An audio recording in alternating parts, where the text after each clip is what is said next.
नमस्कार मित्रांनो, कोंबड्यांना पाणी पिण्यासाठी जुगाड बनवतोय। हे ड्रम आहेत, त्याला आपण इथे खालून एक 4 इंचावर भोक करून घेतोय या प्रकार पद्धतीने।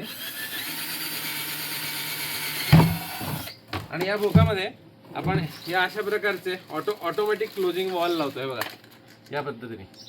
हे ह्याच्यामध्ये टाकायचं आणि आतमध्ये 60 लिटर पाणी भरायचं। ह्याच्यामध्ये बघा पाणी जसं वाळेल तसं हे येऊन कॉक बंद होतो आणि पाणी कमी झालं की कॉक परत पाणी चालू होतं। तर ह्याच्यामध्ये एकदा पाणी भरलं की महिनाभर पण नाही, आठवडाभर पाणी भरायची गरज नाही।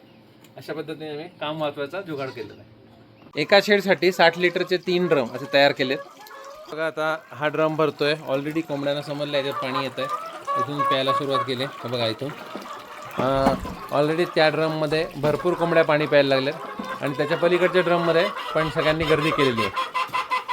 आता बघा, जसं पाणी संपेल तसे हे कप्स ऑटोमॅटिक रिफिल होतील आणि 60 लिटर पाणी एकदाच आम्हाला भरायला लागेल।